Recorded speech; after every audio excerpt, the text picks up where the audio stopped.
3 statues carved from woven buckskin and obsidian hair knelt in the dust as the rising sun painted the canyon the color of blood.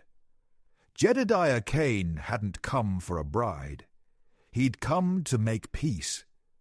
His horse, a sturdy dun that had carried him across 100 miles of unforgiving territory, shifted nervously beneath him, its breath clouding in the cool morning air.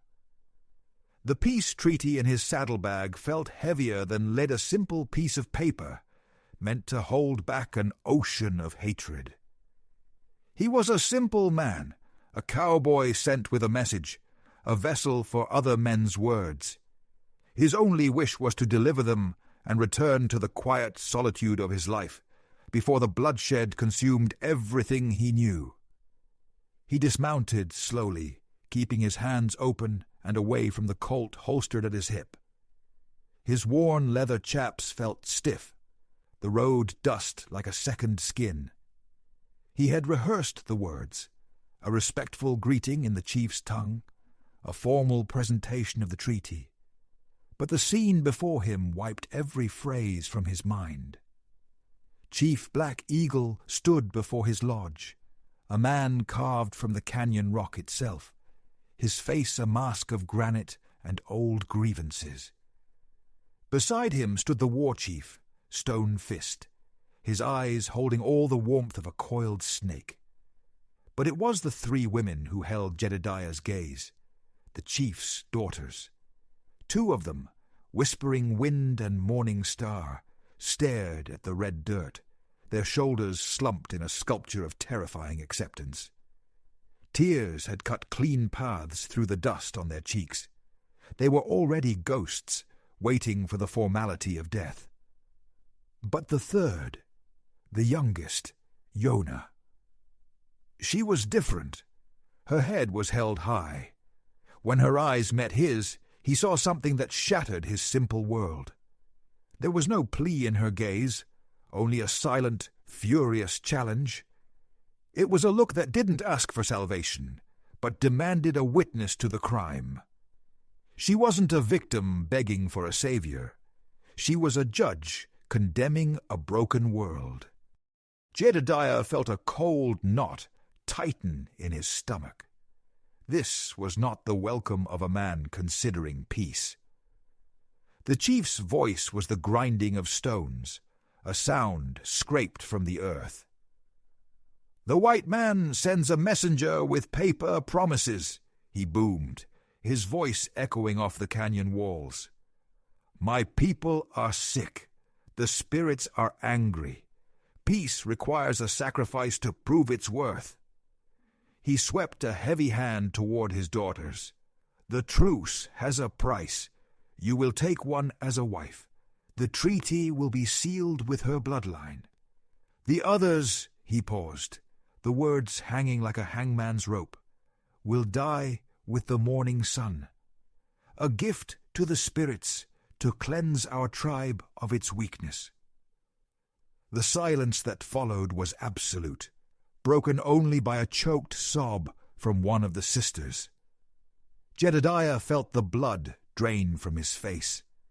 This was a nightmare. Logic, the survival instinct that had kept him alive for 30 years on the frontier, screamed at him to get on his horse and ride away. Report back to the fort that the chief was insane, that the treaty was impossible. This wasn't his fight. It wasn't his choice. But his conscience, that stubborn, unkillable part of him, forged in the fire of past regrets, screamed a different truth. To choose one was to murder 2. To participate in this monstrous ceremony was to become a butcher. To ride away was to be a coward, leaving them to the knife. Trapped in the blood-red light of the rising sun, the simple messenger with a paper treaty was caught. His simple world was gone, replaced by a circle of dust, a mad chief, and the impossible weight of 3 lives in his trembling hands. The tribe moved around Jedediah like a river flowing around a stone. He was led to a small, secluded lodge, set apart from the main camp, a place of honor that felt more like a cage. Warriors stood guard at the entrance, their faces impassive, their presence a constant reminder of his status as both guest and prisoner. Through the open flap, he watched the grim preparations begin. A ceremonial fire was being built in the center of the camp. Women began a low, mournful chant, their voices weaving a shroud of sound that settled over the valley. He felt the cold memory of a past failure rise like bile in his throat. A ghost whispering that he was once again a good man, paralyzed in the face of sanctioned evil. He was just a messenger, a witness to a tragedy he was powerless to stop. He was so lost in his own currents of regret that he didn't hear them enter. When he looked up, the three sisters were there, placed in his lodge as if they were already his property. Whispering Wind and Morning Star huddled in the far corner, their bodies racked with silent, convulsive sobs. They were two birds with broken wings, their spirits already crushed beneath the weight of the coming dawn. They refused to look at him, their shame and terror a tangible force in the small space. Jedediah's heart ached for them, a dull, useless pain that offered no comfort. But Yona was not in the corner. She stood by the central fire pit, her spine as straight as a bowstring. She wasn't crying. Her hands were clenched into tight fists at her sides, the muscles in her jaw working silently. The firelight danced across the sharp planes of her face, illuminating an expression of such concentrated fury that she seemed to radiate a heat of her own. For a long time she said nothing, just stared into the flames. Then, without turning to him, she spoke. Her voice was not the plea of a victim, but the sharp, clear crack of flint striking steel. "What kind of peace is bought with blood, white man?" The question was a physical blow. It was not a plea for help, but an indictment. She wasn't asking him to save her. She was demanding he justify his existence in her world. Jedediah found his voice, a rough, scraped sound. "It's no peace at all." She finally turned to look at him then, and her obsidian eyes seemed to see straight through him, peeling back the layers of the simple cowboy to the frightened army scout he had once been. "And yet you brought the treaty. You stood and listened to my father's terms. Your silence makes you a partner to the butcher." Every word was a perfectly aimed arrow, piercing his self-pity and inaction. He had been so focused on his own moral agony that he had failed to see the raw, unbroken strength in front of him. This was no passive lamb for the slaughter. This was a warrior armed with an iron will. Something new sparked in the ashes of his despair. Not hope, not yet, but a cold, sharp glint of strategic thought. He was not a savior sent to rescue helpless victims. He was a piece on the board, and this defiant young woman had just shown him the game was not over. He was no longer just a messenger.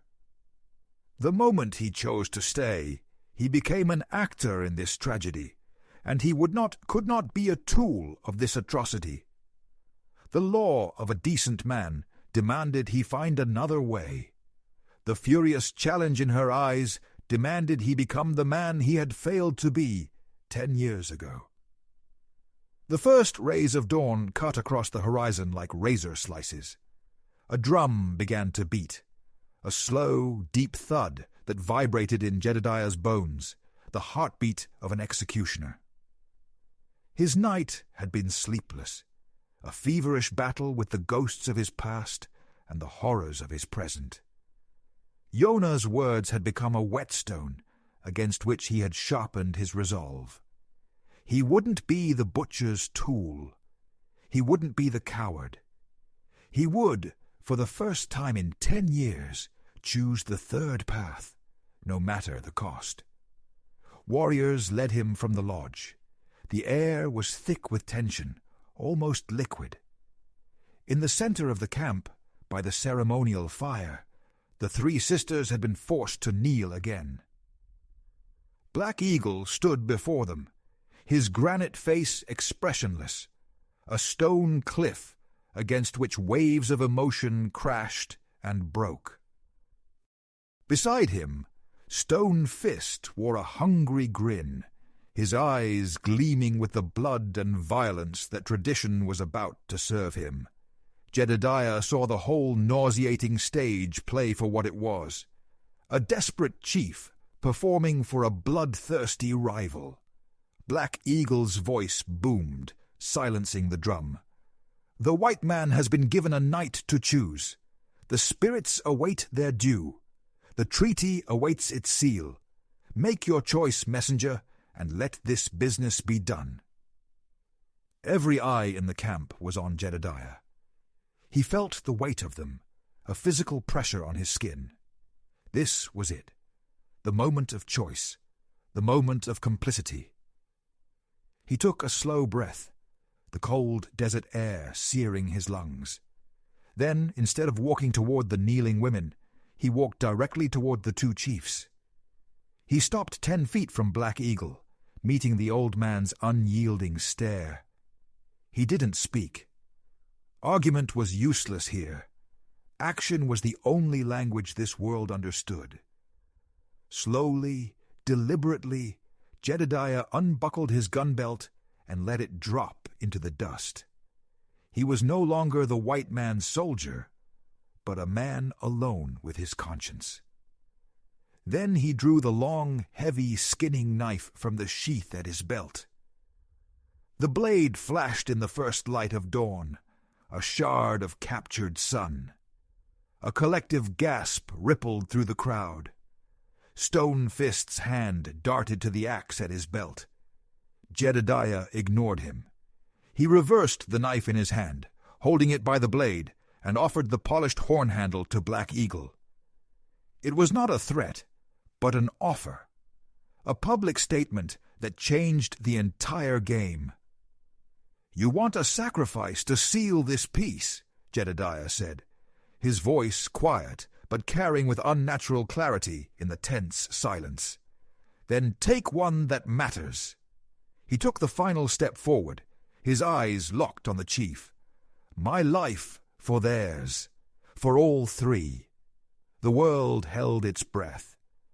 The silence was no longer heavy, but thin and fragile, ready to shatter. He had made a small, public, and effortful commitment. He had seized the narrative, turning himself from passive messenger to central actor. He wasn't pleading or arguing. He was creating a new, undeniable fact on the ground. For a brief, terrifying moment, he saw a flicker of something in Black Eagle's eyes. Not anger, not honor, but the cold, calculating glint of a chess player who had just seen his opponent make a move so unexpected, so insane, it might just be genius. The paralysis was broken. A suicidal, desperate, but profoundly defiant third path had been forged. A brittle laugh, dry as bone dust, escaped Stone Fist. "He trades his life, Black Eagle, because it is worthless. A coward's trick. Give me the knife and let me end this nonsense." But Black Eagle didn't move. For a long moment that stretched into an eternity, he studied Jedediah's face, his eyes like black flint chips searching for a lie. He found none. Finally he made a gesture, and 2 warriors pulled the still kneeling Jedediah to his feet. Black Eagle tucked Jedediah's knife into his own belt, a clear sign of ownership. "The messenger speaks in a strange tongue," the chief proclaimed, his voice ringing with authority once more. He has offered his life. This is a great gesture. We will see what this life is worth." He turned his gaze, heavy and flat, on Jedediah. "You will be our guest, for now. Your life is forfeit, but a man deserves a chance to prove his spirit before his blood is spilled." He ignored Stone Fist's simmering rage. "There is a ghost in our hunting grounds, a great cat, old and cunning, with a wound that has made it a man-eater. Our best hunters have failed to kill it. 3 have died. Find this ghost, white man. Bring me its hide before the full moon rises in 2 nights." He leaned in, his voice dropping to a low growl. "Then, perhaps, we will see if your life is worth the lives of 3 of our daughters." It was an impossible task, a test designed for failure, a way to save face while still sentencing him to death. Stone Fist laughed again, certain the matter was settled. Jedediah felt the weight of his own folly settle on him, heavy as a shroud. He had bought time, but what was time but a slower path to the same grave? And yet there was only one answer. To refuse would be the act of a coward, proving all of Stone Fist's taunts true. He had to take the chance, however slim. It was the only foothold he had, the only solid ground in a world of shifting sand.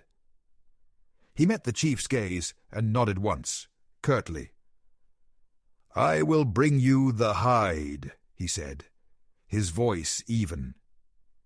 He would not give them the satisfaction of seeing his fear. As he was led away to retrieve his horse and be given supplies for the hunt, he saw Yona watching him from across the camp. Her face was as unreadable as her father's, but there was a new light in her eyes, a flicker of something that hadn't been there before. The defiant fury was gone, replaced by a sharp, analytical assessment. She was no longer judging his morals. She was measuring his competence. The defiant sacrifice had been made. Now, a cold and focused resolve took its place. He would not just be hunting a cougar. He would be hunting for an answer, for a sliver of leverage, for the third path hidden somewhere in the deadly rocks and shadows of the canyon. Jedediah rode out at dusk, the setting sun casting long, skeletal shadows across the land. The warriors kept their distance, their faces a mixture of pity and contempt for a fool walking to his own execution. He had his rifle, a small pouch of jerky, and a canteen of water that felt ridiculously light. He was tracking not just an animal, but an idea, the thin, desperate thread of a chance that he could pull himself and 3 innocent women out of a grave that was already half dug. He felt the familiar weight of being alone in the face of impossible odds, a feeling that had been his only constant companion for 10 years. The air grew cold, and the silence of the high desert pressed in, broken only by the cry of a hawk circling high above. He had been tracking for hours, following the faintest of signs, a broken branch, a scuff in the dirt, when he heard the whisper of footsteps behind him. He spun around, his hand instinctively going to the knife still tucked in his boot, his body tensing into a defensive crouch. It was Yona. She stood 20 feet away, a leather pouch slung over her shoulder, her expression unreadable in the moonlight. She was supposed to be in the village, a prisoner awaiting her fate. Seeing her here, alone in the wilderness, sent a jolt of alarm through him. "You'll never find it the way you're looking," she said, her voice as quiet as the night air. "You're hunting what you think it is. You are not hunting what it has become." Jedediah straightened slowly, his hand never moving far from his knife. "And what has it become?" She closed the distance between them, her movements silent and fluid. "It is not just wounded," she explained, her voice low and urgent. "It is sick. There is a rot in the water of the black spring, a pale growth on the rocks. It drives the animals that drink from it mad. They feel no pain, only hunger. That is why your hunters failed. They fight a ghost that does not fear death." He listened, his tracker's mind absorbing the details. It made a grim kind of sense. It explained the animal's reckless aggression, its unnatural endurance. It was a piece of the puzzle he never would have found on his own. She pulled a small deerskin pouch from her bag. "This is ghost root," she said, holding it out to him. "Crush it and rub it on your clothes and skin. The scent will confuse the sickness in the cat. To it, you will smell like a shadow, like nothing." He took the pouch, the soft leather warm from her hands. It was an unsolicited gift, an act of trust that created an immediate unspoken debt. He could see the risk she had taken coming here, defying her father to arm the man in whose hands her life rested. This was not just hunting advice. It was the first thread of an alliance. He saw the intelligence in her eyes, a sharp, strategic mind that saw the entire board, not just her own desperate position. His fight was no longer a solitary, suicidal gesture. It was now a tentative partnership. "Why?" he asked, the single word hanging in the air between them. "My father's traditions are killing us," she answered, her voice hardening with that familiar, defiant edge. "And your life is the only thing standing between my sisters and a ceremonial knife. I don't care about your honor, white man. I care about the outcome." She turned to leave. "Do not fail." With that, she melted back into the shadows, leaving Jedediah with a new, powerful weapon, and the dawning realization that the most dangerous force in this canyon was not a wounded cougar, but the unbroken will of the woman he had just chosen to trust. The ghost root worked. Jedediah moved upwind, a phantom in the cougar's territory. He found the black spring just after midday, and the sight of it made the hair on his arms stand up. It wasn't a spring so much as a festering wound in the earth, the water that seeped from the rocks, thick with an oily, unnatural sheen. And all around it, clinging to the wet stone like a pale shroud, was the fungus. It was a sickly white, webbed with thin grey veins, and it pulsed with a faint internal light, like a dying star. Yonah had been right. This was not a natural sickness, but a poison. This water was the source. He found the cougar's lair in a shallow cave overlooking the spring. The great cat was inside, a magnificent, emaciated thing, its tawny hide matted with filth and old blood. A deep, ragged wound ran along its flank, an injury that should have killed it, but had instead just festered, reeking of infection. It didn't react to his presence. Its breathing was ragged, shallow. It was dying, but the sickness, the poison from the spring, wouldn't let it rest. It was a body trapped between life and death. Jedediah felt a pang of pity for the beast. He raised his rifle, sighted down the long barrel, and delivered the only mercy he could. The shot was clean, a single sharp crack that echoed once off the canyon walls and was then swallowed by the immense silence. The ghost was finally at peace. But as Jedediah approached the spring to get a closer look at the fungus, something else caught his eye. In a crevice, almost hidden by a patch of thorny brush, was a small deerskin-wrapped bundle. He pulled it out. It was no hunter's cache. It was the body of a child no older than 5, wrapped for burial. There were no marks on the body, no sign of animal attack or injury. The child was simply wasted away, its skin stretched taut over a tiny frame of bones. Further on, in another wash, he found another, and then another, an old woman, a young hunter. None of them were victims of the cougar. All were marked with the same wasting sickness as the animal.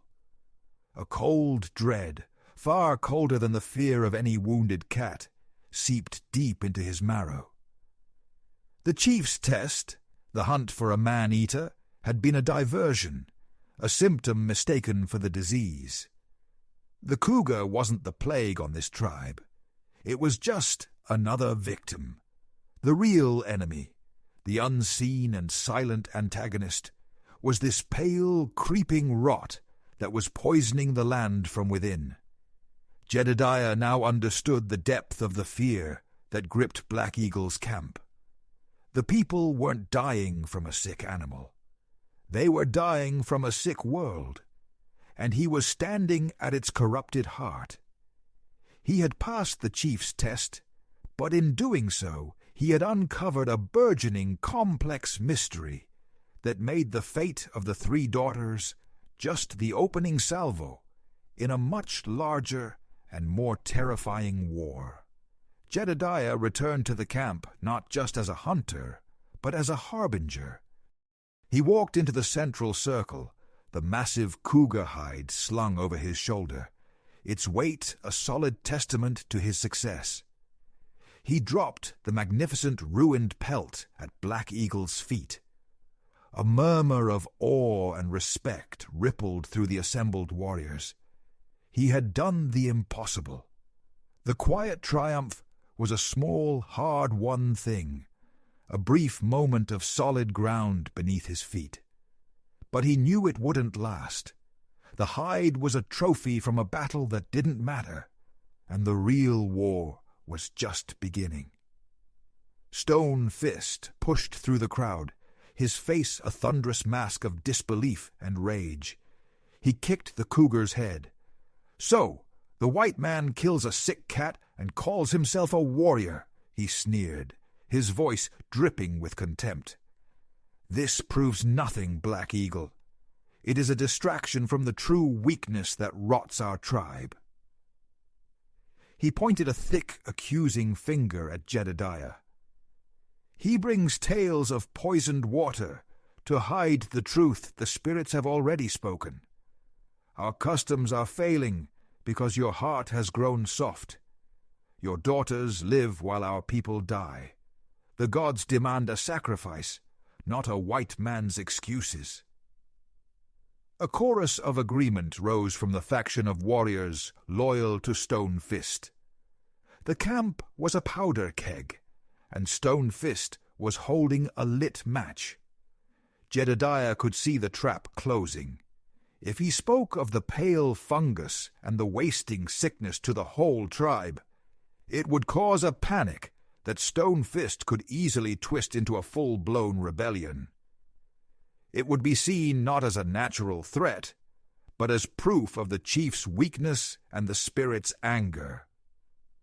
Social proof would take over. In their uncertainty, the tribe would follow the loudest, most violent voice. The truth, weaponized by the wrong man, would be more dangerous than a lie. Jedediah locked his eyes on Black Eagle, trying to communicate the urgency with his gaze alone. He couldn't win a public argument here. He needed to reframe the battle. He raised a hand, not in aggression, but as a call for silence. "The war chief is right to be angry," Jedediah said, his voice calm and measured, a quiet stream against Stone Fist's raging river. He wasn't trying to win over the crowd. He was trying to give Black Eagle a path to reassert control. "What I found in the canyons is a matter for a chief's council, not for campfire gossip." He shifted his entire focus to Black Eagle, a deliberate show of deference and respect that implicitly cut Stone Fist out of the conversation. "I have done my part of your test. I ask only to speak with you and your shaman, alone." He had made his play, a calculated risk to de-escalate the public confrontation and move the conflict to a private, more strategic arena. He had offered Black Eagle a way to reclaim authority without appearing weak. The chief stood motionless, his face an unreadable mask, the silence stretched to its breaking point. Jedediah saw the glint of calculation in his eyes. He was no longer just a condemned messenger. He had become a political problem, a piece on the board that had suddenly gained power. The quiet triumph of the hunt was gone, replaced by a tense, vibrating political standoff. His life and the lives of the 3 daughters now rested on whether a desperate chief would choose pride or wisdom. Black Eagle's lodge was filled with the scent of wood smoke and old leather. The chief sat on a heavy bison hide, his face a play of shadows as the firelight caught the deep lines around his eyes. He didn't look at Jedediah as he entered, but at the flames, as if seeing visions in their dance. He gestured for Jedediah to sit, a command, not an invitation. For a long time, the only sound was the crackle of the fire. Jedediah waited, knowing this silence was a test of his patience, a battleground of its own. Finally, the chief spoke, his voice low and heavy, the thunderous authority replaced by a tired rasp.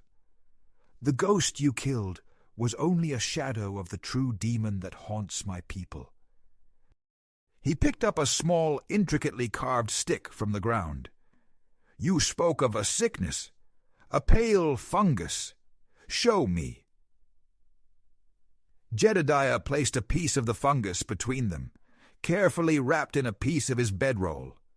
The chief stared at it, his nostrils flaring in disgust. He did not touch it. "For 2 winters it has crept into our springs. The healers have no cure. The warriors say it is a curse sent by the white man. Stone Fist says it is my weakness that has let this demon in. He promises them war and glory will cleanse it. He offers them fire. I can only offer them ash." There it was. The mask of the unbending tyrant had cracked, revealing a leader in despair. Jedediah felt the ground shift beneath him. "The sacrifice," Jedediah stated, not a question, but a realization. It was never about the treaty. Black Eagle let out a long, slow breath, the sound of profound exhaustion.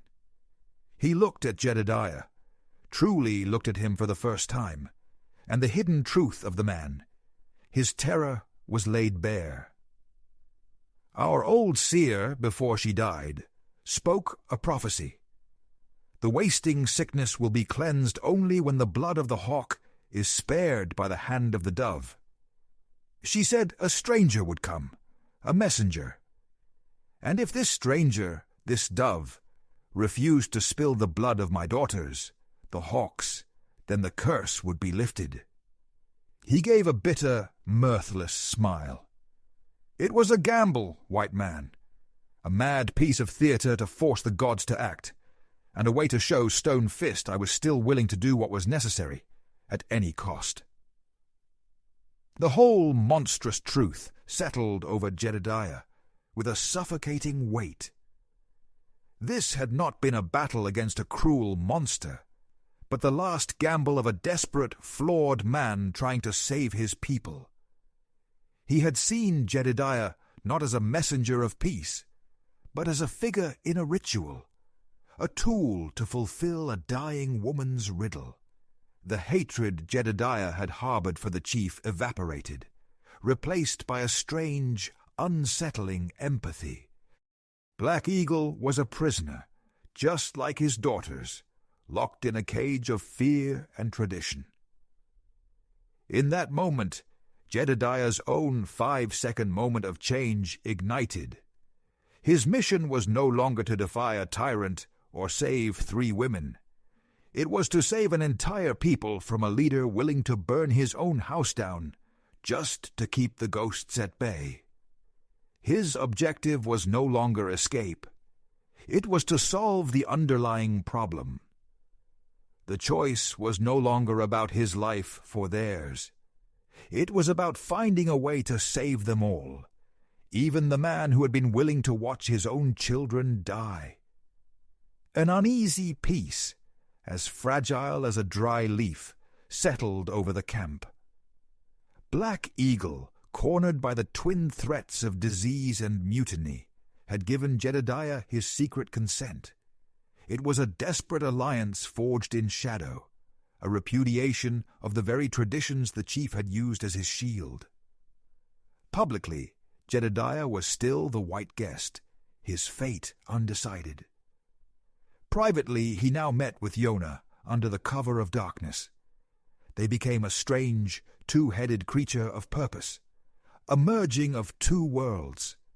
The empathy he'd felt for her father had transformed into a clear, sharp strategy. This was no longer about defiance. It was about building something new. Yonah, finally given the agency she craved, moved with a quiet, furious energy. She became Jedediah's eyes and ears within the tribe. She brought him to the lodges of the sick, her presence a calming balm against the people's fear of a stranger. She translated the rasping coughs, the fevers that burned like funeral pyres, the chalky paleness of the dying. She showed him the herbs the healers had tried, the poultices that had failed. She spoke their language of symptoms, spirits, and moods, and Jedediah, in his own quiet way, began to tune himself to her reality, listening, nodding, matching her auditory world to his own, more kinesthetic one. "I hear the rattle in their chests," she would say. And he would answer, "I feel the weakness in their grip." It was a bridge built of shared perception. His world, in turn, was one of physics, of water, weight, and gravity. With Yonah guiding him through the labyrinth of canyons that was her home, he began to map the flow of the land. He saw how the small streams and tributaries all fed from the high country, how the network of creeks was like the veins of a body. And he saw how the Black Spring, the source of the rot, was the highest of them all, its poison inevitably seeping down into every other water source in the valley. A prophecy wouldn't fix this, only work would. They made the decision together, a silent pact made over a map scratched into the dirt. They could not purify the Black Spring without causing a panic and a war with Stone Fist. But they could create something new. Upstream, miles from the fungus, Jedediah found a place where a deep, clean aquifer ran close to the surface. It would take back-breaking labor, a feat of engineering with nothing but brute strength and found timber. But he was convinced he could dig a new well, a new heart for the tribe, pumping clean, life-giving water. He would fight the disease not with a gun or a prophecy, but with a shovel and a hard-won understanding of the earth. Yonah would lead the healers, distributing the clean water, using her knowledge to treat the sick.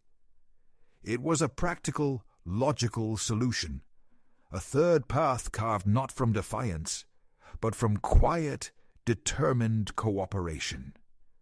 For the first time since he had ridden into this valley of death, Jedediah felt the solid ground of strategic hope beneath his feet. He wasn't just surviving, he was building. Their progress was a fragile, hopeful thing, a green shoot in a field of ash. The new well, shored up with timbers and dug deep, was nearly finished. Jedediah's knuckles raw from the work. Yonah, armed with the first of the clean water, had managed to stabilize the weakest of the sick. A quiet current of change was running through the camp, a whispered rumor of a future that didn't involve war or sacrifice. And Stone Fist felt it. The tribe's tide of fear, the very source of his power, was beginning to recede, and it turned him into a cornered animal. The insurrection came not with a war cry, but with the cold, brutal efficiency of a snake strike. At dusk, as Jedediah and Yonah planned the next day's work, a dozen grim-faced warriors stormed Black Eagle's lodge. Jedediah heard the chief's furious shout, the crack of splintering wood, and then a chilling silence. He drew his Colt, every muscle in his body screaming to run to the chief's aid. But Yonah grabbed his arm, her grip like iron. "No!" she hissed, pulling him into the shadow of the rocks. "You are one man. You will die for nothing." Stone Fist emerged from the lodge, dragging a bound and bleeding Black Eagle behind him. "Your chief is a traitor!" he roared to the stunned onlookers, his voice vibrating with a fanatic's fire. "He has forsaken our traditions. He allies himself with a white man and puts his faith in mud and water instead of the spirits. He lets his daughters live while your children die." He held up the treaty scroll Jedediah had brought and set it ablaze with a torch.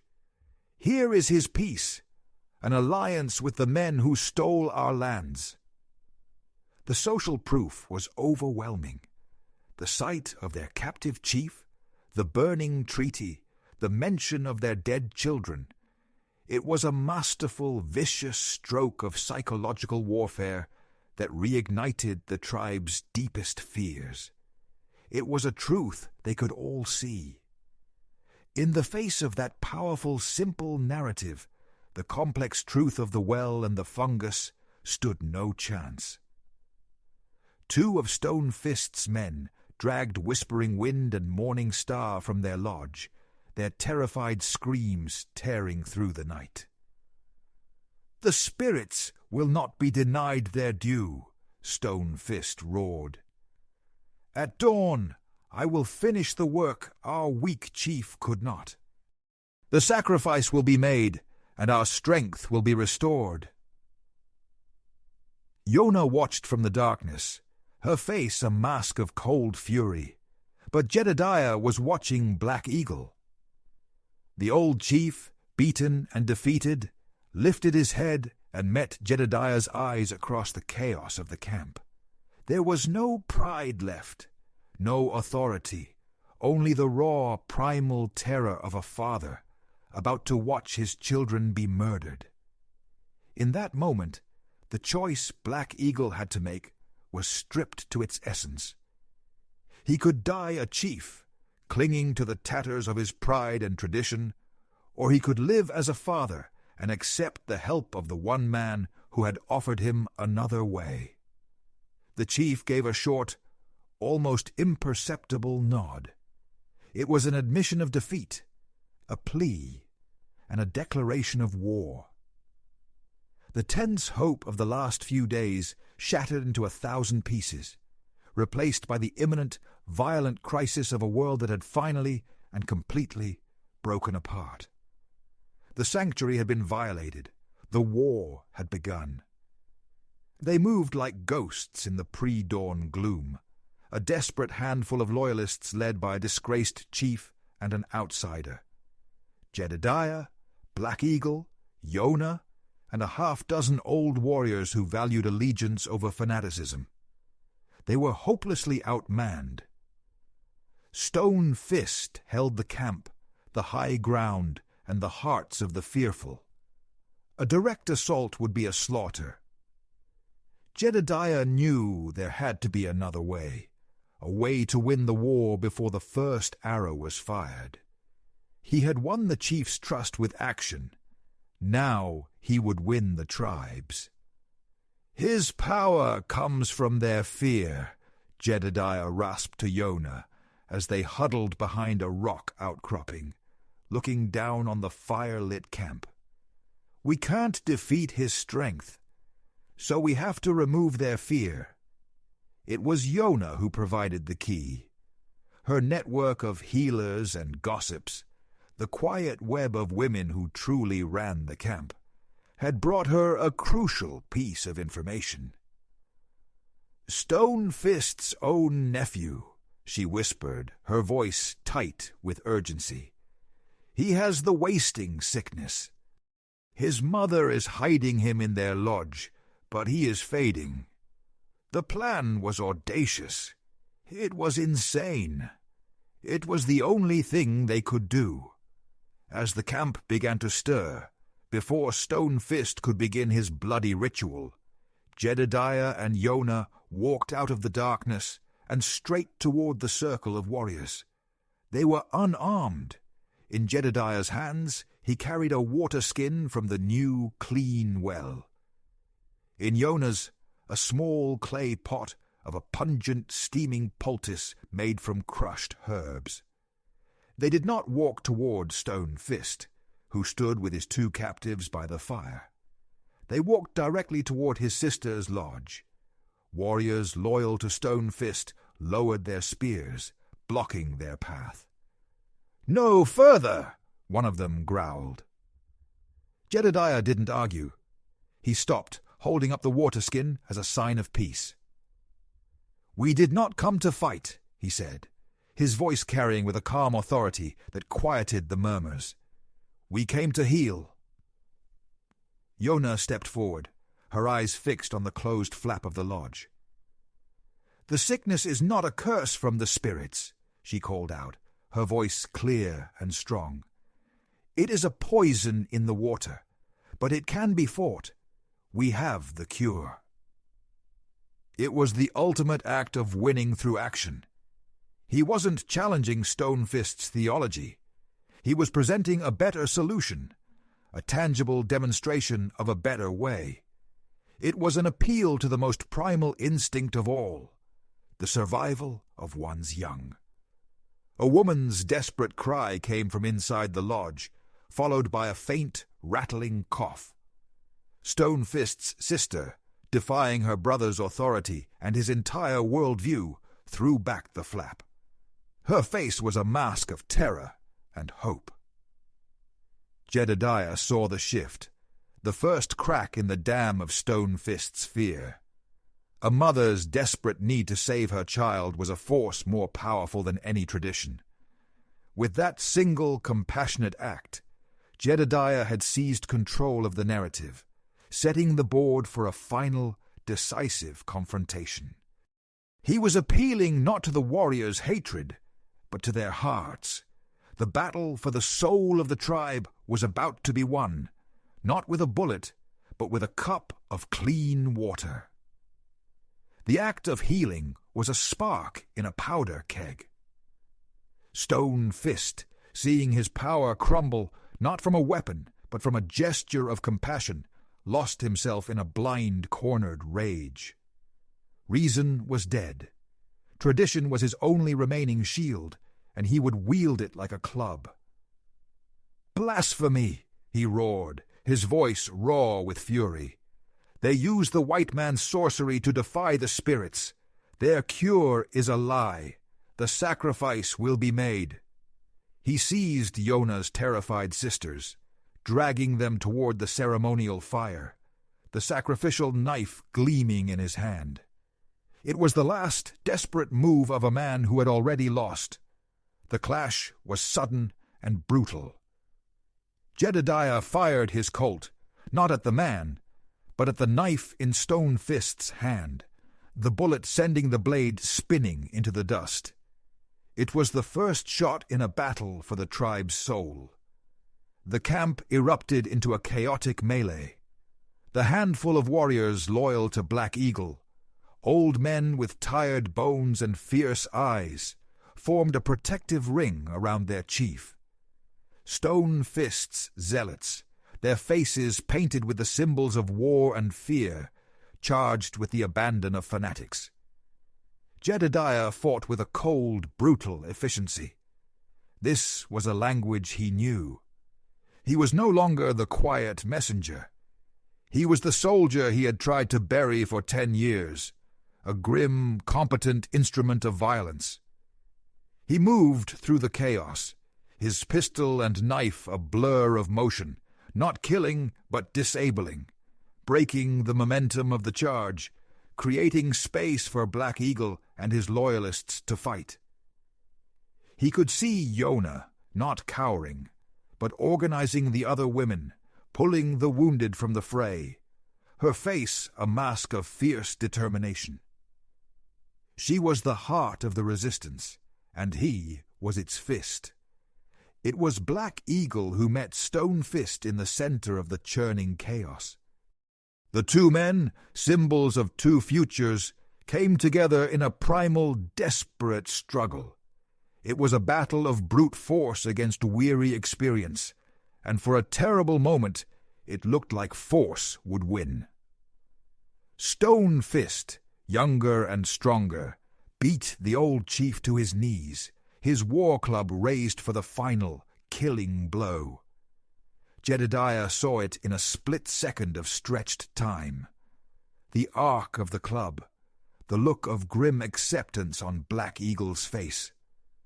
Without a thought, Jedediah threw himself in the path of the blow, his left arm raised to block it. The impact was a nauseating crack of bone and splintered wood, a flash of white-hot agony that sent him reeling back. But he had bought the single moment Black Eagle needed. The old chief surged to his feet, his own knife finding a home deep in Stone Fist's chest. The war chief collapsed, his face a mask of shock as the fire of his fanaticism sputtered out in a final, shuddering breath. The fight guttered and died. The warriors stared at the body of their fallen leader, then at the old chief standing tall, and then at the white man, clutching his shattered arm, his face pale with pain, but his eyes burning with an unyielding resolve. The battle was over. The fever had broken. Jedediah, in one instinctive act of self-sacrifice, had not just saved the chief's life. He had cemented their bond, forging a new alliance not of prophecy or politics, but of shared blood spilled in the red dust. He had completed his redemption arc. He had at last chosen the third path, and paid the price for it. The cathartic victory, sharp and clean as a surgeon's knife, was won. A week later, Jedediah sat not as a prisoner, but as an honored guest in Black Eagle's lodge. His left arm was bound tightly in a splint of Yona's making, the throbbing ache a constant reminder of the price he'd paid. But it was a clean, earned pain. The air in the camp had changed. The heavy shroud of fear and suspicion had lifted, replaced by the steady, rhythmic sounds of a people rebuilding.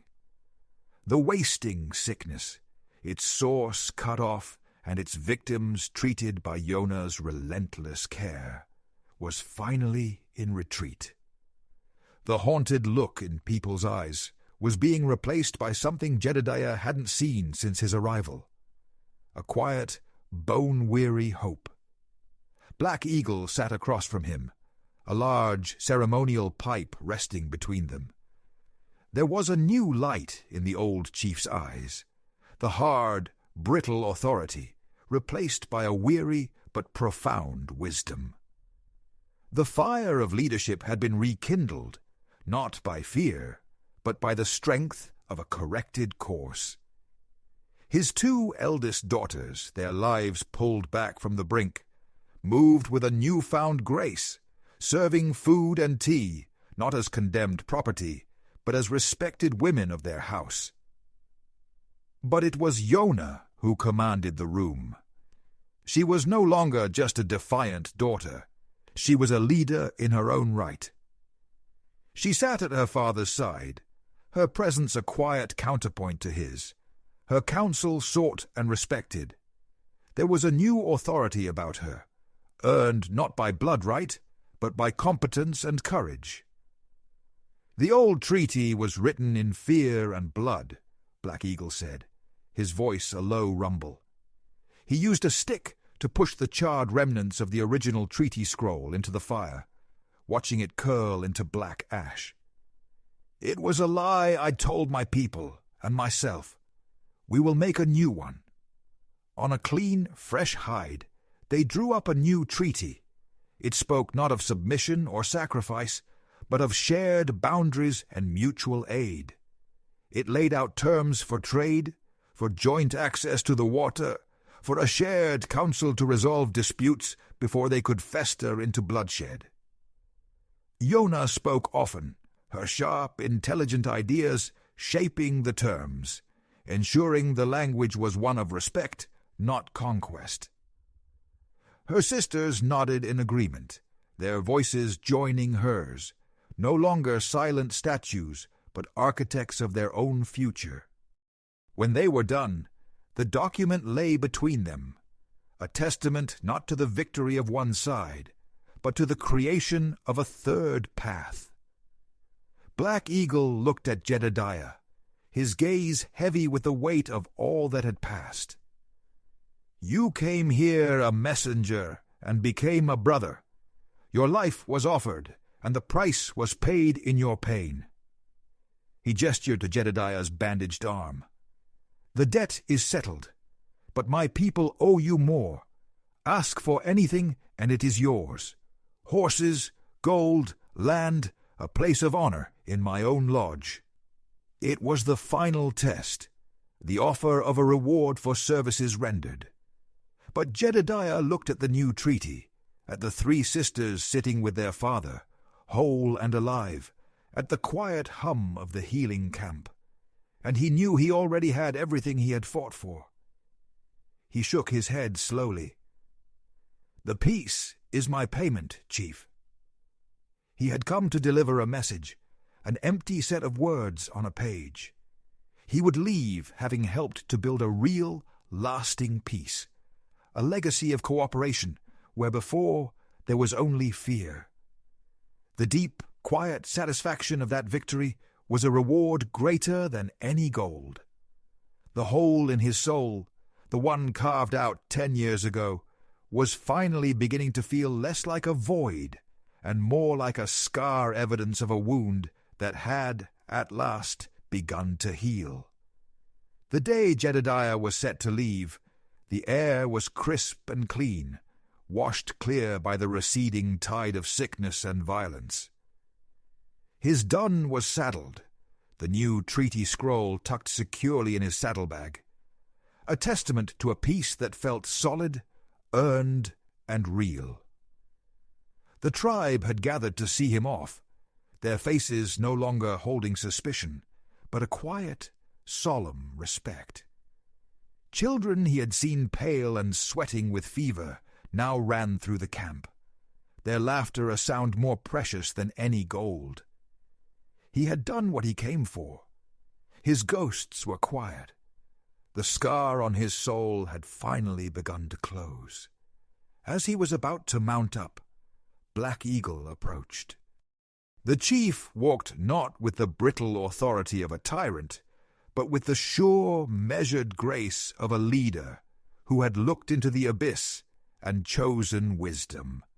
He placed a hand on Jedediah's good shoulder, a gesture of deep, paternal affection. "The prophecy was a fool's hope, Jedediah Kane," the chief rumbled. "A crutch for a weak man who was afraid to make a hard choice. You came here and made a harder one. You showed us a better way." He paused, his gaze sweeping over his now thriving camp. "But now there is a real choice for you to make, not as an outsider, but as a brother." Jedediah waited, his hand resting on his saddle horn. He had asked for nothing. He wanted nothing but the open trail and the quiet solitude he had earned. "My daughter, Yona," Black Eagle continued, his voice softening with a rare vulnerability, "has asked to speak with you." He gestured with his chin toward the newly finished well, the timber-shored heart of the recovering tribe. Yona stood there, watching two young boys draw up buckets of clear, clean water. She was no longer the defiant statue of fury he had first met. She was a leader, her brow furrowed in concentration, her hands demonstrating the proper way to tie a rope, her voice firm but patient. She was the architect of her people's future. Jedediah's heart, a thing he had thought long dead and buried, gave a slow, painful lurch. He walked toward her, the sound of his boots on the dusty ground, the only sound in a world that seemed to be holding its breath. She looked up as he approached, and a small, almost imperceptible smile touched her lips. The challenge was still in her eyes, but it was no longer a fire meant to burn him. It was a warmth that invited him in. This whole brutal, bloody affair had started with an impossible choice being forced upon him. The choice of who would live and who would die. The choice of a bride. He had come full circle, but the world had been remade. The power dynamic had been inverted. He saw now that the final, most important choice was no longer his to make. It was hers to offer, and his to accept. Not as a prize or a sacrifice, but as a partner. The deep, peaceful resolution he had felt only moments before transformed into the terrifying, hopeful beginning of an earned, intimate new chapter. His life as a messenger was over. Now he had to decide if he had the courage to build a legacy instead.